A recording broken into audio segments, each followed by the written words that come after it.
Bonsoir à tous, bienvenue sur Monaco Info pour votre JT. Voici les titres qui seront développés dans ce journal. Ensemble pour une meilleure protection des régions polaires. Le deuxième symposium polaire s'est ouvert ce jeudi au musée océanographique. Il réunit des scientifiques, des décideurs pour débattre des défis auxquels doivent faire face ces régions. Nous en parlerons avec Romain Troublé, directeur général de la fondation Tara Océan. Une délégation tunisienne en visite de travail en principauté menée par le ministre tunisien des Affaires étrangères Nabil Amar. Elle a notamment participé à la 4e commission bilatérale de coopération. Reportage à suivre dans ce journal. C'est reparti pour la Formule 1. Les tests hivernaux ont débuté à Bahreïn. Donneront-ils la tendance de la nouvelle saison qui démarre le 2 mars ? C'est ce que nous demanderons à notre invité, le journaliste du quotidien L'Équipe, Eric Bilderman. Et puis à la fin de ce JT, retrouvez un grand format consacré à la représentation de la Cavalleria Rusticana et Gianni Schicchi à l'Opéra de Monte-Carlo. Le deuxième symposium polaire a réuni des scientifiques de premier plan en principauté, un événement qui a pour vocation d'évoquer notamment les changements dans les régions polaires qui affectent notre climat et réaffirment le rôle essentiel de la science. Dans quelques instants, nous recevrons le directeur général de la fondation Tara Océan, Romain Troublé. Mais avant cela, Vanessa Dessy revient sur l'ouverture de ce symposium polaire au musée océanographique. Un reportage réalisé avec Jean-Alexandre Dordet. Elles sont au centre de l'actualité. Les régions polaires rapportent régulièrement des signes visibles des changements induits par la crise climatique. Le rapport spécial du GIEC a souligné la nécessité de mieux comprendre l'étendue et la portée des changements dans les régions polaires.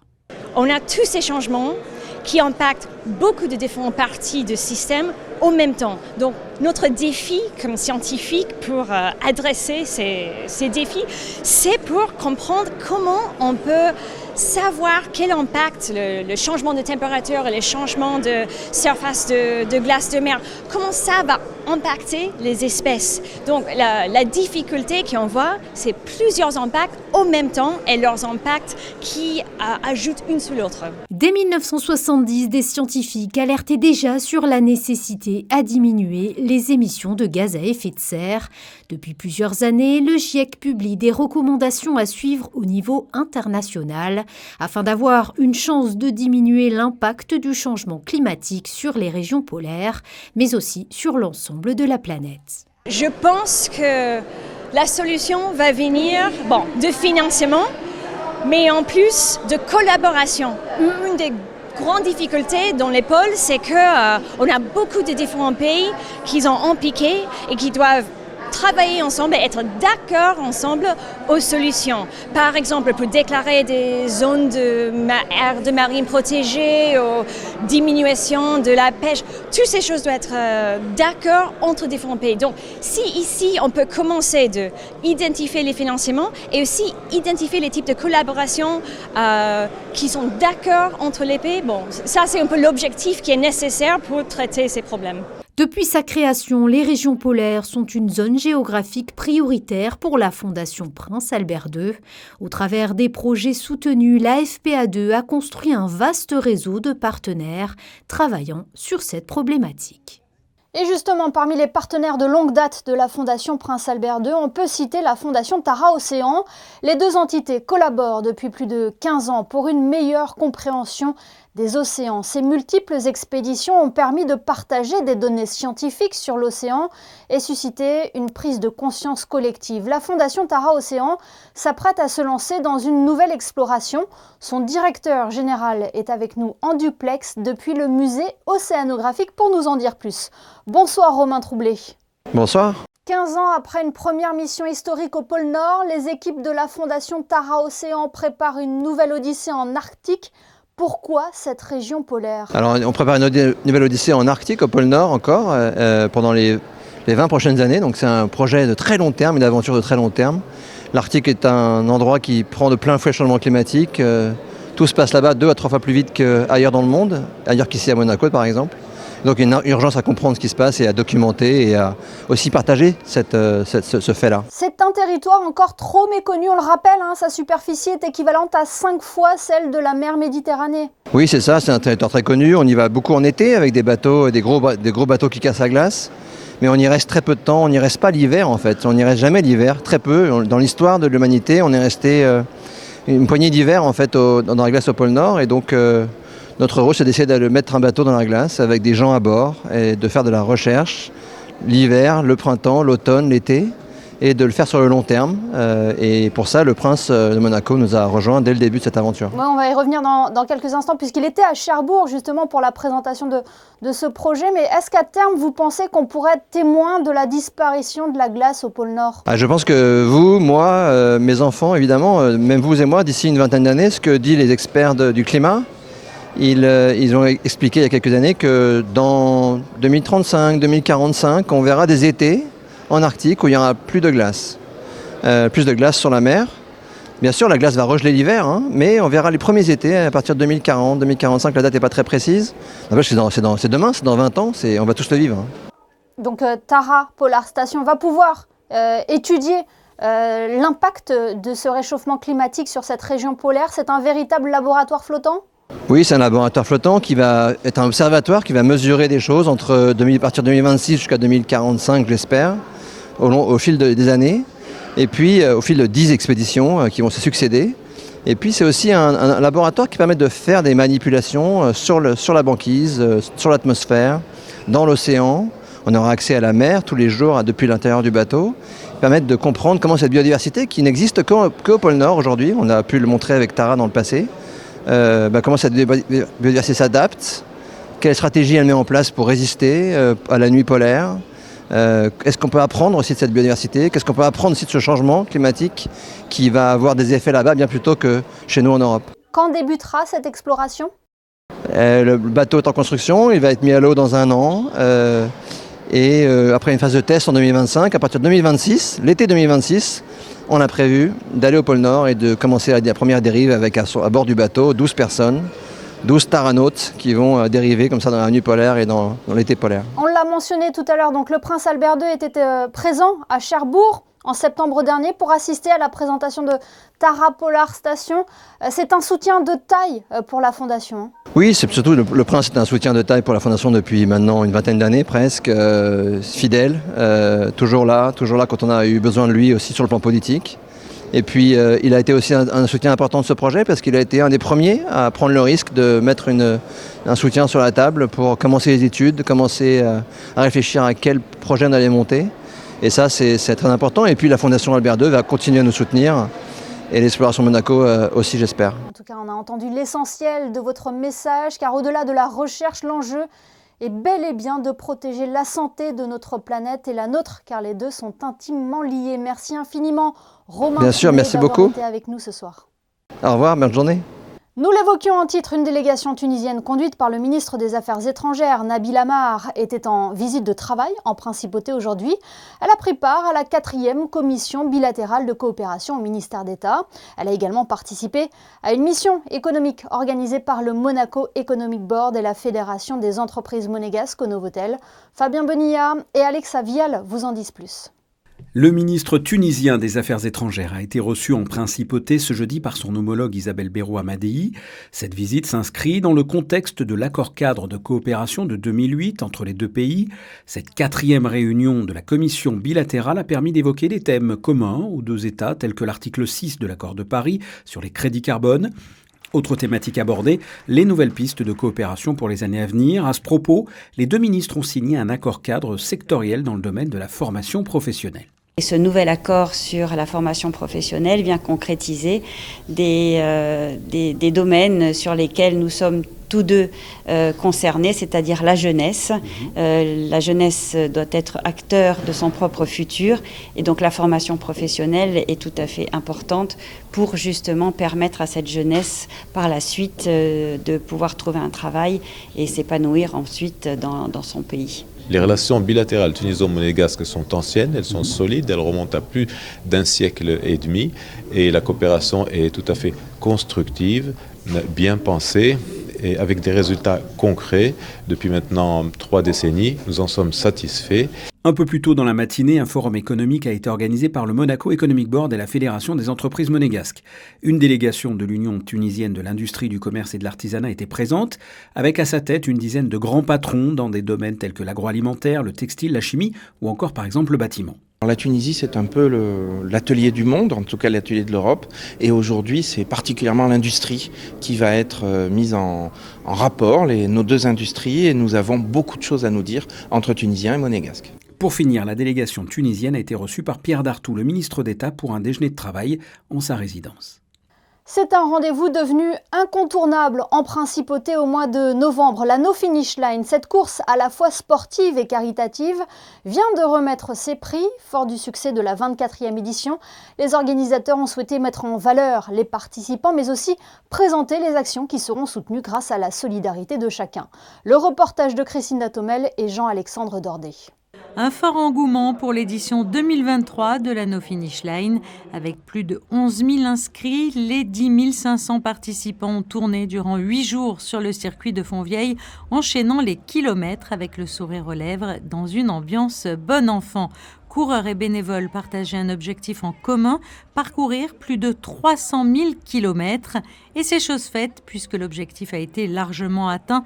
315 000 kilomètres ont été parcourus, soit 315 000 € cette année, répartis sur des projets liés aux enfants en difficulté ou malades.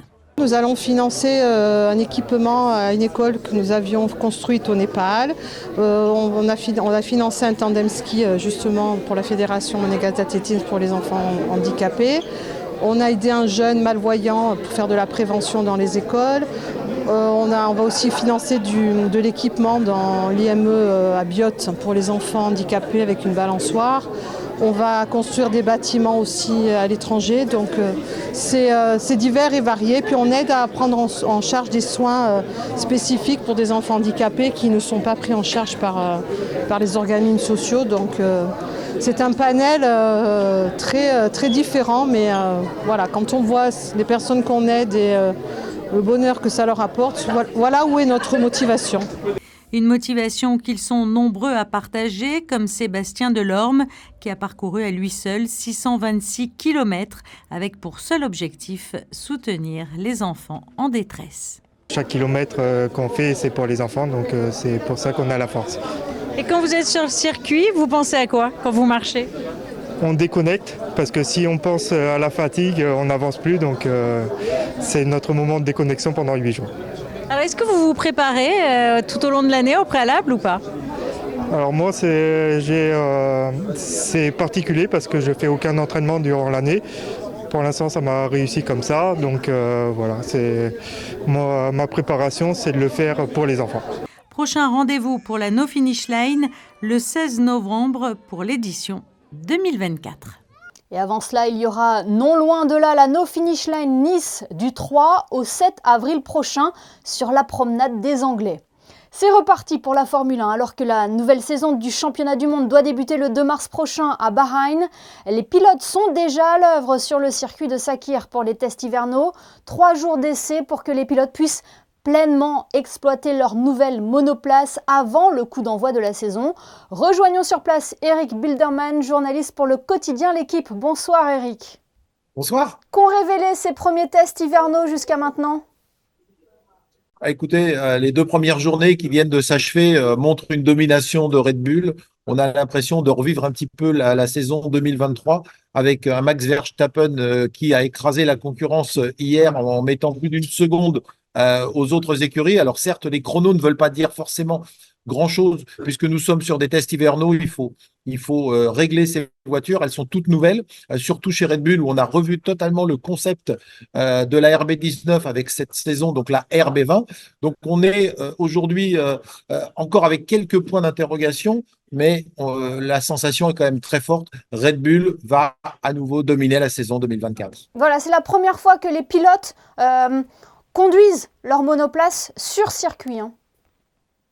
Oui, absolument. Il y a eu pour certaines équipes ce qu'on appelle les filming days, où en fait vous pouvez parcourir quelques dizaines de kilomètres et faire des images vidéo qui sont utilisées sur les réseaux sociaux par les écuries. Mais là, on est véritablement sur les premiers tours de roue pour la plupart des voitures.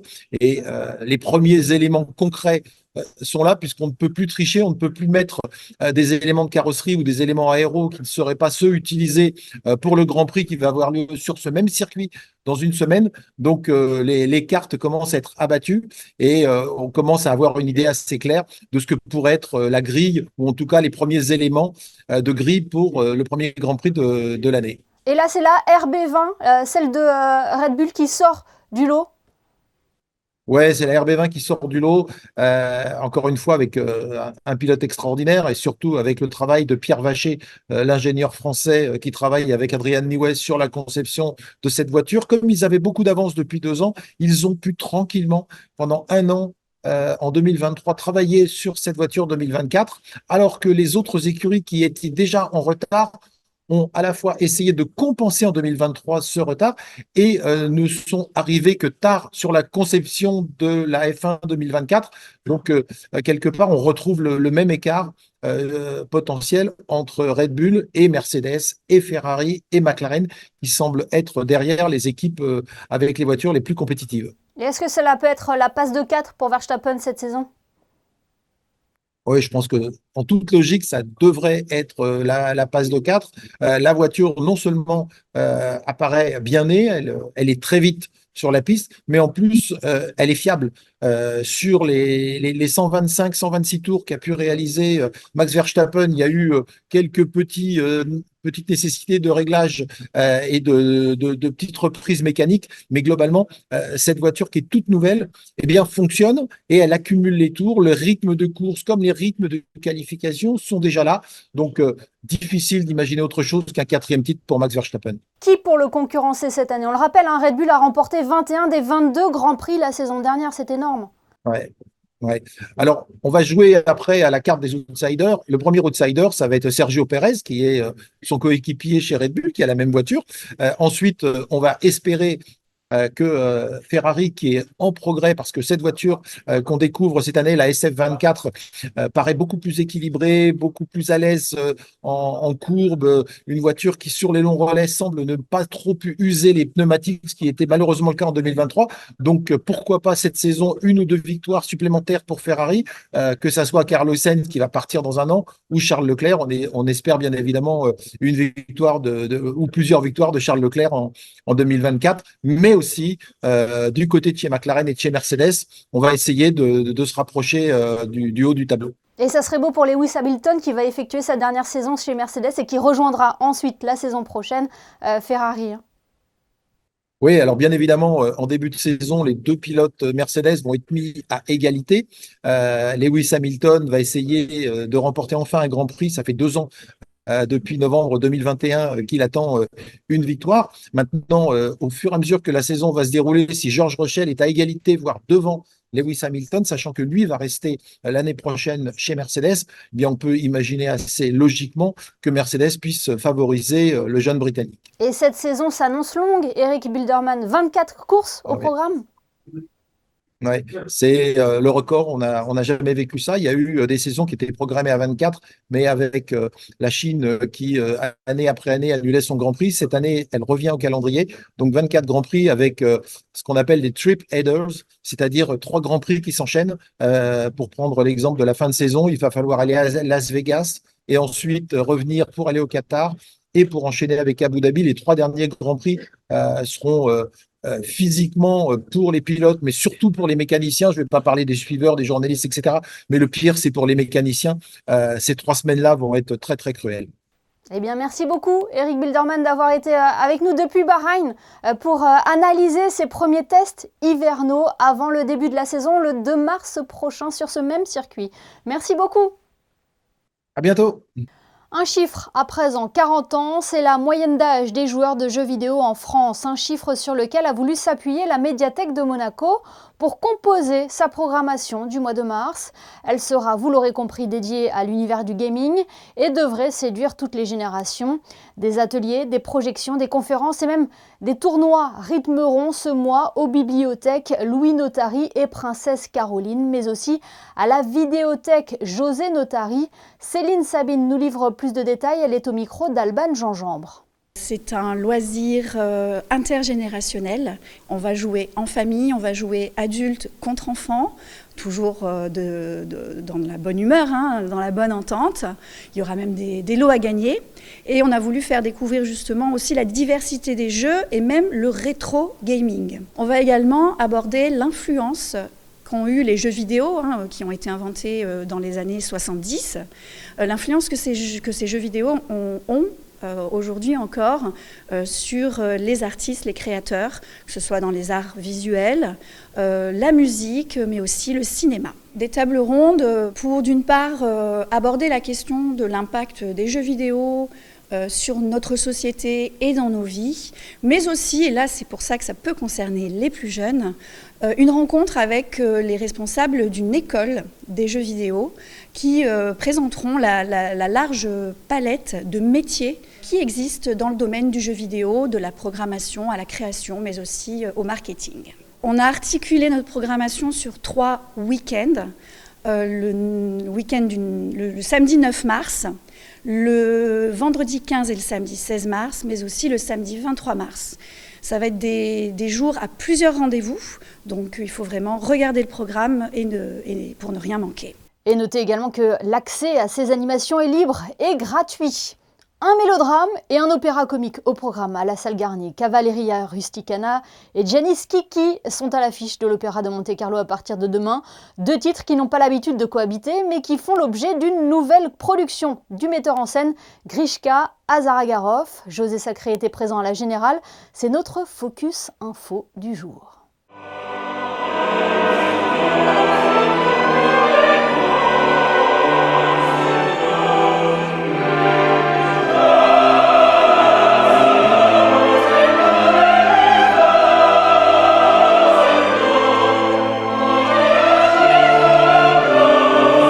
Cavalleria Rusticana, opus fondateur du vérisme et le plus grand succès de Mascagni.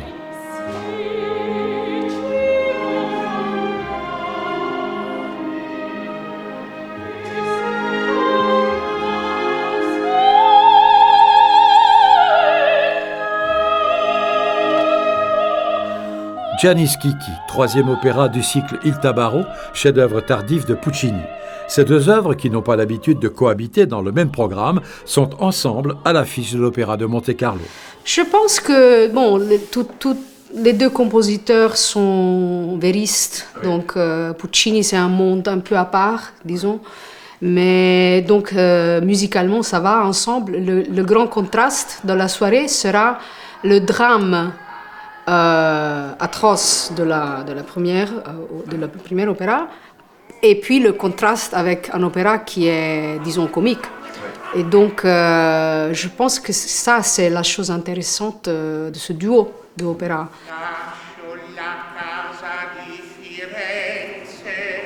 Cavalleria Rusticana et Janis Kiki, 2 opéras théâtralement inspirés, sont remplis d'envolées lyriques mémorables, servies par de brillantes distributions. La première rendant à la perfection la tension de la musique de Mascagni. Yusif Ayvazov est remarquable dans le rôle de Touridou.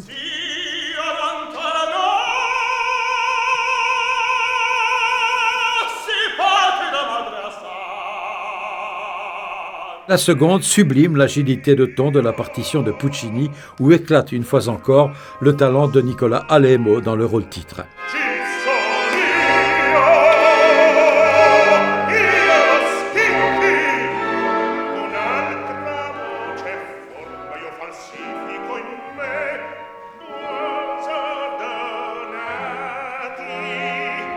Les 2 pièces sont mises en scène par Grishka Azaragarov. Le metteur en scène a fait une mise en scène, disons, qui est très, très proche de la partition. Mais moi, en général, j'aime beaucoup travailler avec des metteurs en scène de tradition, mais aussi avec des metteurs en scène qui font des choses innovatives.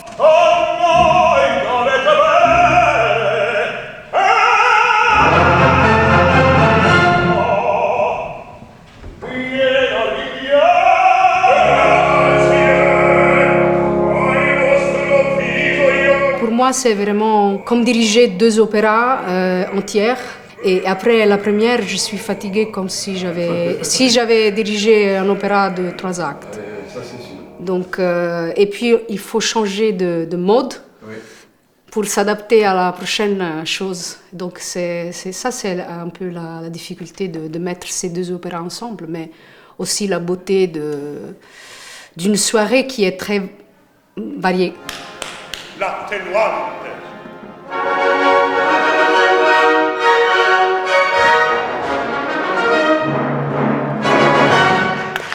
Cavalleria Rusticana et Gianni Schicchi à l'affiche de l'Opéra de Monte-Carlo jusqu'au 29 février. Il est l'heure à présent de découvrir les prévisions météo. Rejoignons pour cela Christinda Thomel. Bonsoir Christinda. Quelle est la tendance pour la journée de vendredi ? Bonsoir Émilie, bonsoir à tous. Vendredi, un temps très nuageux avec de la pluie est prévu. Le temps sera instable avec des températures assez douces. Elles seront comprises entre 9 et 15 degrés. Demain, nous fêterons les Lazars. Temps maussade donc à l'approche de ce dernier week-end de février. Ce journal est terminé. Merci de nous avoir suivis. On se quitte avec les photos de Frédéric Nébinger et le 2e symposium polaire au musée océanographique. Demain, retrouvez Julia Vial pour votre JT. Très belle fin de semaine à tous sur Monaco Info.